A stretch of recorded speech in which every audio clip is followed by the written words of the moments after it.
र हामी चाहिँ आज यहाँ मेरो मित्र सुनिल श्रेष्ठ, सनिस नापे र हामी उपस्थित भएका छौँ। र हाम्रो चाहिँ यो बेवारिसी सबको पहिचान हाम्रो अभियान अन्तर्गत गएको हामीहरूको चाहिँ 64 दिनदेखि हामी माइतीघर मण्डलामा पुस 26 गतेदेखि प्रत्येक दिन 10 बजेदेखि 12 बजेसम्म हामी चाहिँ शान्तिपूर्ण धरना तथा जनचेतना कार्यक्रम अन्तर्गत चाहिँ हामी त्यहाँ उपस्थित भइराखेका छौँ। र हाम्रो चाहिँ सरकारलाई अनुरोध के छ भने कुनै पनि व्यक्ति एक्लै कहीँ सडकमा हिँडडुल गर्दा अथवा कुनै तपाईँको दुर्घटनामा पर्यो, अचेत भयो र उसको चाहिँ मृत्यु भयो भने त्यस्तो शवलाई राज्यले शिक्षण अस्पताल लगायत देशभरिका सरकारी अस्पताललाई राख्ने र त्यस्ता शवहरू चाहिँ तपाईँको राखेको 2-3 दिनमा लगेर अन्तिम दाह संस्कार गरिदिने चलन छ। र त्यसले गर्दा एकातिर व्यक्तिको साथमा परिचय पत्र वा मोबाइल छैन भने तपाईँ हामी जोसुकै बेवारिसी हुने, र अर्कोतिर हाम्रो परिवारले चाहिँ आजीवन तपाईँको फोटो बनाएर उसले चाहिँ प्रहरी चौकीमा निवेदन हालेर तपाईँको सधैँ जीवनभरि कहिल्यै फर्केर नआउने पर्ने मान्छेको लागि चाहिँ उसले चाहिँ प्रतीक्षा गरेर चोक चोकमा पोलहरूमा चाहिँ टाँसेर ऊ चाहिँ हिँड्नुपर्ने त्यस्तो जुन एउटा अव्यवस्था छ, यो चाहिँ यसको चाहिँ अन्तिम होस् भन्नको लागि चाहिँ हामीले विश्वभरि भारत, अमेरिका, बेलायत लगायत संसारभरि चाहिँ तपाईँको विभिन्न देशहरूमा त्यो बेवारिसी सबको मुखाकृति देखिने फोटो र हुलिया भन्नाले जस्तो अन्दाजी 40देखि 50 वर्ष उमेरको यसरी गहुँ वर्णको पुरुष व्यक्ति, मोटो शरीर भएको, अन्दाजी 5 फिट 5 इन्चको यस्तो व्यक्ति चाहिँ बेवारिसी फेला पर्यो भनेर जस्तो फोटो सहित चाहिँ तपाईँको सार्वजनिक गर्ने चलन छ। त्यसले गर्दा म अथवा हजुर लगायत कोही पनि व्यक्ति त्यसरी कहीँ एक्लै अचेत भयो अथवा सवारी दुर्घटनामा पर्यो भने त्यस्तो व्यक्तिको अहिले तत्काल त मेरो परिवारलाई थाहा हुँदैन, तर केही समयपछि जब उनीहरूले खोजी गर्दा त्यतिखेर चाहिँ तपाईँको अन्त्येष्टि गर्ने र राज्यले अभिलेख नराख्ने गर्नाले जीवनभरि जुन एउटा पीडा हुन्छ त्यो नहोस् भन्नको लागि चाहिँ यसको लागि चाहिँ हामीले अभियान सञ्चालन गरेका हौँ। र हाम्रो अहिले अभिलेखमा हजारौँ बेवारिसी शवहरू सरकारले नै 1879 शवहरू छन्। त्यो 1879 शवहरू चाहिँ सार्वजनिक गरेर ती हराएका मान्छेका परिवारहरूलाई सूचना गर्नु पर्यो र त्यो वेबसाइट जुन अहिले नेपाल पुलिसको चाहिँ होम पेजमै राखिएको छ, हामी त्यहाँ धरना बस्न सुरु गरेपछि अहिले क्रमशः बढाउँदै लगेर 1028 सम्म उहाँले सार्वजनिक गरिसक्नु भयो। र हामी चाहन्छौँ त्यो बाँकी अर्को 800 तपाईँको जुन 71 त्यसको पनि सार्वजनिक हुनुपर्छ र ती 1879 कै परिवारहरूलाई चाहिँ त्यसको चाहिँ सूचना दिएर उनीहरूको चाहिँ आफ्नो परिवारहरू चाहिँ चिनेर त्यो एउटा अनन्त प्रतीक्षा अन्तिम गरिनुपर्दछ। र त्यसको साथसाथै तपाईँको जसरी अब आगामी दिनमा भोलि काहीँ तपाईँको यहीँ भिरकुटी मण्डलमा अथवा कहीँ गवर मलमा अथवा देशैभरि जति पनि व्यक्तिहरू जुन अचेत भएर बेहोस भएर जुन तपाईँको सवारी दुर्घटना परेर मृत्यु हुन्छन् तिनीहरूको पनि अभिलेख राखिनु पर्दछ भनेर चाहिँ अत्यावधिक अपडेट हुनुपर्छ भन्नको लागि चाहिँ हामी बसेका छौँ।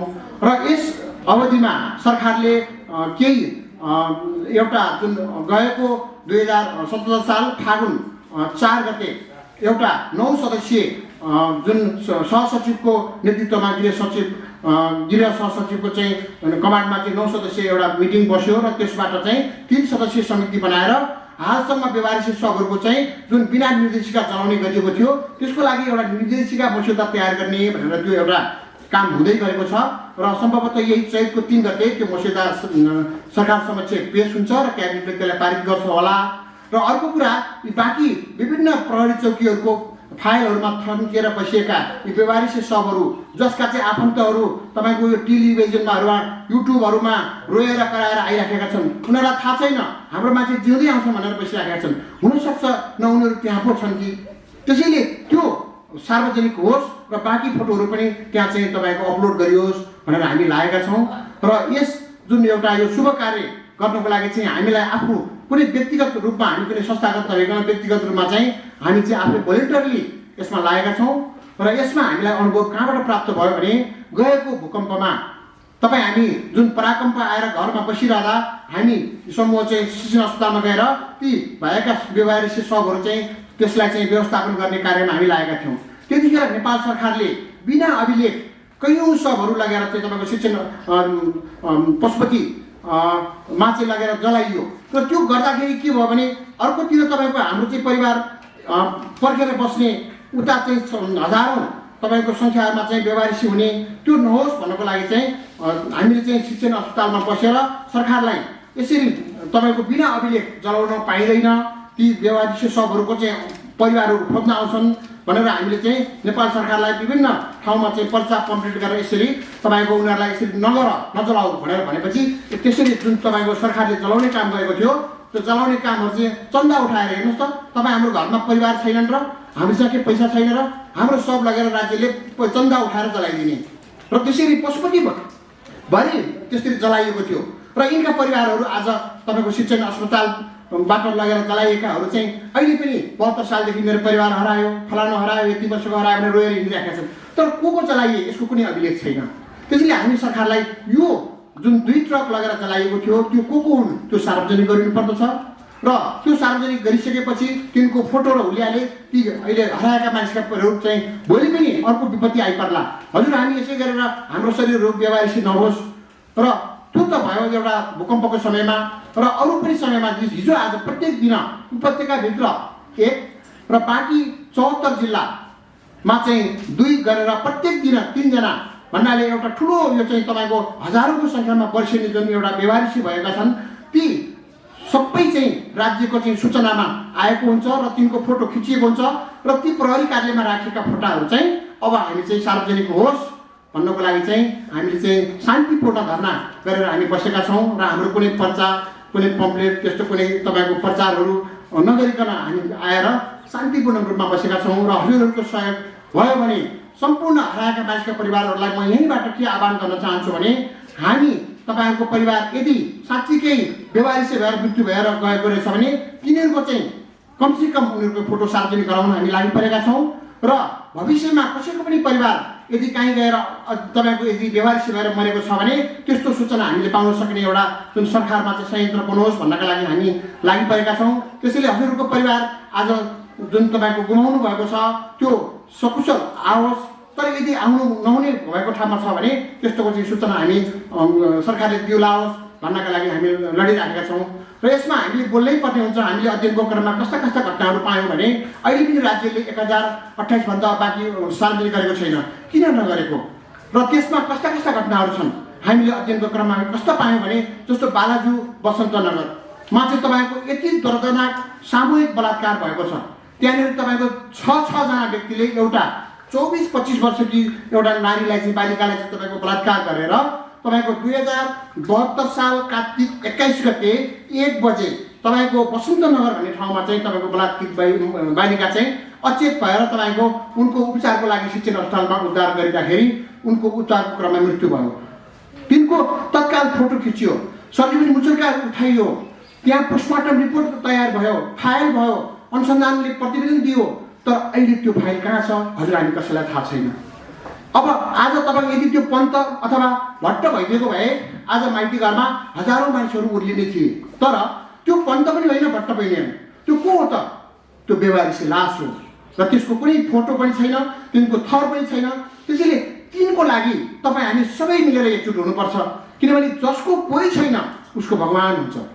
त्यसैले तपाईँ हामी नै भगवान बनेर अगाडि आयौँ भने ती बालिकाको उद्धार हुन्छ, तिनको फोटो फाइलबाट बाहिर आउँछ र तिनको परिवारसम्म कम्तीमा तिनको आमालाई हामीले तिम्रो छोरी चाहिँ मृत्यु भयो है भनेर भनिदिन पायौँ भने कमसेकम उनले अहिले नाना तरङ्गहरू के सोचेर बसेकी होली, मेरो छोरी कहाँ गई, के गरी, त्यसले यसरी यस्तो उमेरमा यस्तो गरी, त्यो कुनै तरङ्गहरू हट्नेछ र कम्तीमा त्यो मृत आत्मा ती बालिकाको चाहिँ आत्मा शान्ति हुन्छ।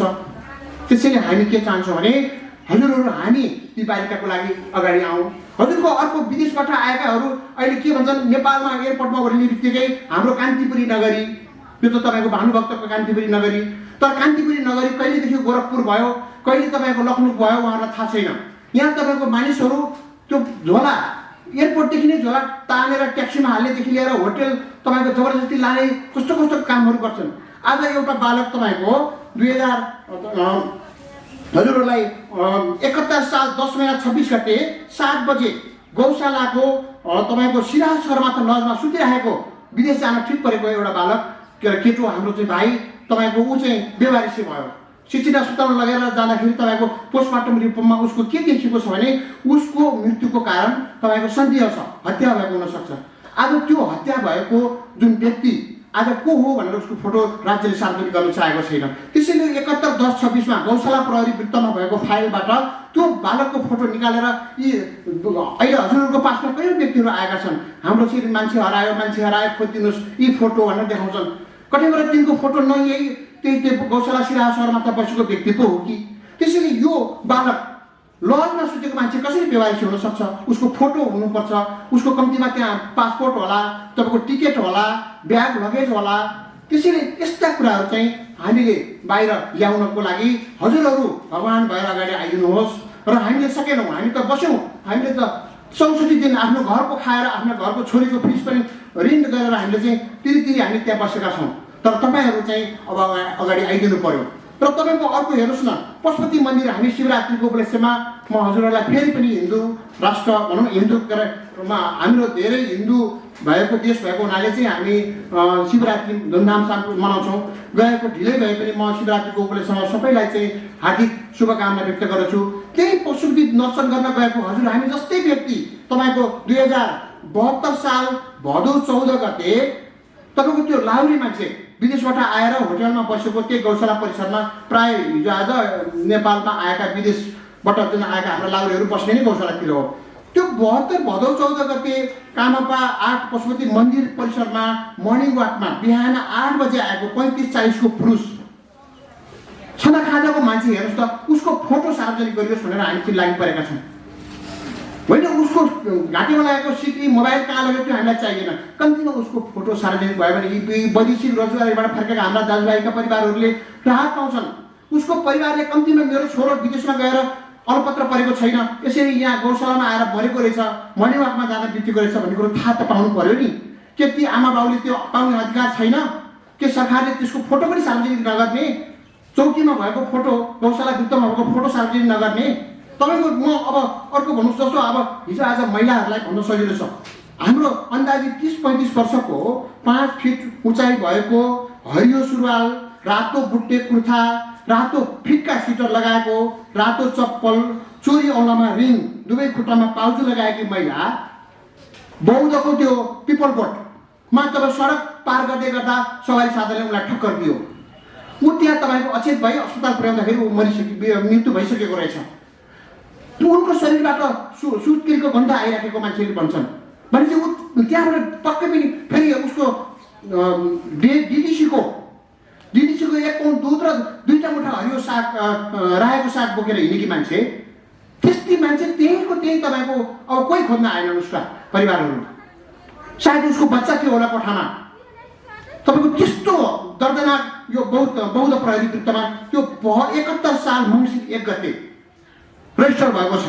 अब हामी के चाहन्छौँ भने हामी त सकेनौँ, हजुरहरूले सक्नुहुन्छ भने 71 मङ्सिर 1 गते यी महिलाको चाहिँ 30-35 की महिलाको सुत्केरी महिलाको चाहिँ फोटो सार्वजनिक गरेर कम्तीमा तिनको परिवार ठिक छ, सासू ससुराले खोजेनन्, लोग्नेले खोजेन, पहिल्यै गयो भन्ठाने होला नि, सजिलो त त्यही छ। हिजो आज पहिला गए फोन आइरहन्थ्यो त्यो त जान्थे, तर उसको आमालाई त थाहा हुनु पर्यो नि तपाईँको छोरी पहिला गएकी होइन, हे आमा तपाईँको छोरी त यसरी बौद्धमा सवारी साधनले ठक्कर दिएर उनको चाहिँ मृत्यु भएको हो, त्यति त भनिदिनु पर्यो नि राज्यले।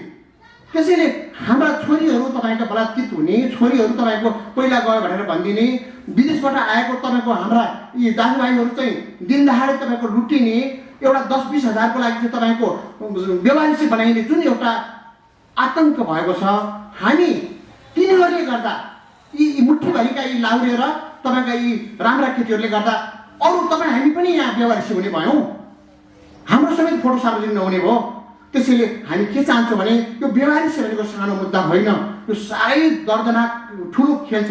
अहिले तपाईँ शिक्षण अस्पतालमा जानुहोस्, 86वटा बेवारिसी लासहरू छन्, तपाईँलाई त्यहाँ हेर्न दिँदैन, भित्र गएर फोटो खिच्न दिँदैन, को छन् तपाईँलाई देखाउँदैन, उनीहरूको लास कहाँ लगेर जलाइन्छ, को हुन् कसरी हेर्न पाइँदैन। कसरी त्यस्तो हुन सक्छ भन्नुहोस् त? के तपाईँ हाम्रो मानव अधिकार छैन? के बेवारिसीको चाहिँ सार्वजनिक हुने अधिकार छैन? त्यसो भए विदेशमा किन गरियो त? यही भनेर हामी चाहिँ 2072 साल असार 21 गते प्रहरी प्रधान कार्यालयमा गएर महानिरीक्षकज्यूलाई भेटेर हामीले चाहिँ बेवारिसीको सब फोटो सार्वजनिक हुनुपर्छ भनेर भनेपछि तपाईँको अहिले त्यसदेखि अनवरत रूपमा हामी अहिले 5 वर्ष भइसक्यो लाइन परेको। कहिले गृह मन्त्रालय जा भनेको छ, कहिले मानवाधिकारमा जा भनेको छ, कहिले संयुक्त राष्ट्रसङ्घमा जा भनेको छ। जाँदा संयुक्त राष्ट्रसङ्घमा 2016मा चाहिँ हामीले लगेर रिटर्न दर्ता गऱ्यौँ। हामीले चाहिँ तपाईँको यो संयुक्त राष्ट्रसङ्घमा हेर्नुहोस् त, गएर हामीले चाहिँ 2016को चाहिँ अक्टोबर 5मा दर्ता नम्बर 27मा यस्तो यस्तो भयो भनेर हामीले निवेदन हाल्यौँ। हामीले राष्ट्रिय मानवाधिकार आयोगमा गएर तपाईँको 2072 सालमै गएर यसरी बेवारिसी बनाइदियो रहेछ, यो चाहिँ रोकिनु पर्यो भनेर हामीले चाहिँ यसरी तपाईँको निवेदन हाल्यो राष्ट्रिय मानवाधिकार आयोगमा। अब धाउँदा यो त कस्तो भन्यो, यो बेवारिसी जतिको ठेक्का मात्रै हामीले लिएका रहेछौँ। हामीलाई चाहिँ संयुक्त राष्ट्रसङ्घ, मानवाधिकार आयोग, प्रहरी प्रधान कार्यालय र यावत हजुरहरूलाई पनि कस्तो रहेछ भने बाटोमा हिँड्दाखेरि हामीलाई चाहिँ त्यहाँ कयौँ पत्रकारहरू साथीहरू आउनुहुन्छ, कसैले पनि हेर्नुहुन्न, पट्टिएर आएर त्यहाँ कसैले तराजु पुगेको छ, कसैले के जुत्ता उचालेको हुन्छ, तर हामीलाई कसैले पनि ध्यान दिनु भएन। त्यसैले हामीलाई एकदम छाती फुटेर आएको छ। हामी आफ्नो घरको खाएर हजुरहरूको लागि हामी त्यहाँ हिँडेका छौँ। त्यसैले के हजुरहरूको परिवार बेवारिसी हुँदैन भनेर ग्यारेन्टी छ? त्यसैले हामी चाहिँ के चाहन्छौँ भने सम्पूर्ण यो मानव कल्याणको लागि कम्तीमा यी बेवारिसी बनाइएकाहरूको चाहिँ सार्वजनिक हुनुपर्छ र छिटोभन्दा छिटो एउटा बेवारिसी सब निर्देशिका तयार भएर अब आगामी दिनमा एउटा त्यसलाई चाहिँ कानुनले निर्देशित गरोस् र हिजोका दिनमा जति पनि बेवारिसी बनाइएका, बेपत्ता पारिएका जुन बेवारिसीका नाममा छन्, यस्ता यी हजारौँ बेवारिसीहरू चाहिँ सार्वजनिक होस् भनेर म चाहिँ एकदम सार्वजनिक आह्वान गर्न चाहन्छु। मैले केही बोल्न जानिनँ होला, मेरो गल्ती भयो होला, तर यसलाई सच्याएर हजुरले कसरी प्रेषित गर्दाखेरि यो कुरा चाहिँ एकदम सही पुग्छ त्यो ढङ्गले प्रेषित गरिदिनु हुन म सम्पूर्ण पत्रकार साथीहरूलाई चाहिँ यो जुन पत्रकार सम्मेलनमा चाहिँ विनम्र अनुरोध गर्छु। र हाम्रो माग के हो भने हामीले राज्यलाई 112 पटक अभिलेख दिएका छौँ। जन्म दर्तादेखि लिएर नागरिकता बनाउने भनेको छ, हजुरको मतदाता परिचय पत्र भनेको छ, तपाईँको त्यो सवारी चालक अनुमति पत्र, त्यसपछि तपाईँको एमआरपी पासपोर्ट, 112 पल्ट हामीले चाहिँ उनीहरूलाई 3 पुस्ते दिने, आफ्नो अभिलेख फोटो दिएको छ, हजुरको औँठा छाप दिएको छ। तर अब अहिले म बेवारिसी भएर त्यहाँ कतै लडेँ भने मेरो भएको अब आइफोन यो त कसैले छोड्दैन, उद्धार गर्ने बेलामा लगिहाल्छ। आइफोन 6 हो, हेर्नुहोस् तपाईँको यस्तो राम्रो पर्छ, यहाँ त हजारौँ पैसा छ, 3035 यति लगिदिएपछि म बेवारिसी। अनि त्यसैले मलाई त चिन्ता छ, तपाईँ हामी जो एक्लै बसिराखेको छ, उसको परिवारबाट टाढा यहाँ काम गरेर बसिराख्नु भएको छ, तिनीहरू भोलि बेवारिसी नहोस्।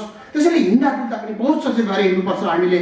त्यसैले यी एक्लै बसेकाहरूलाई चाहिँ म विनम्र अनुरोध गर्छु, एकदम आफ्नो परिवारमा सम्पर्कमा रहनुहोस्। आफू कहाँ बस्नुभएको छ, कुन गाडी चढ्नुभयो, त्यस्तो तपाईँको एकदम याद गर्नुहोस्। र म सरकारलाई आह्वान गर्न चाहन्छु, उहाँहरूको बेवारिसी सबको चाहिँ औँठा छाप लिएर तत्काल तपाईँको औँठा छापलाई चाहिँ राज्यसँग भएको अभिलेख, मतदाता नागरिकतासँग चाहिँ तपाईँको अभिलेखसँग त्यसलाई चाहिँ के गर्नु, रुजु गरेर चिनिहाल्छ कि म शुभमजन केसी भनेर आइहाल्छ, मेरो परिवारलाई फोन गरिदिए, मेरो लास बुझाइदिए भइहाल्यो, हजुरको भयो हजुरको बुझाइदिए भइहाल्यो।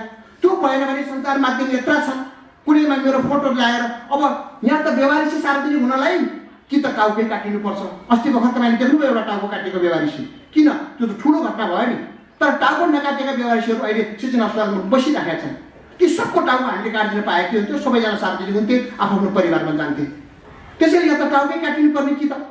त्यसैले अब हाम्रो चाहिँ के चाहन्छौँ भने हामी फोटो सार्वजनिक हुनु पर्यो राज्यको। त्यसपछि यदि त्यो पनि फोटो सार्वजनिक गर्दा आफ्नो इष्टमित्र दाजुभाइ कसैले देखेन, साथीहरूले देखेन भने ठिक छ, लासलाई अन्त्येष्टि गरियोस्, तर त्यसलाई विदेशमा जस्तै अन्तर्राष्ट्रिय अभ्यास अनुसार एउटा वेबसाइट बनाएर राखिदिउँ न।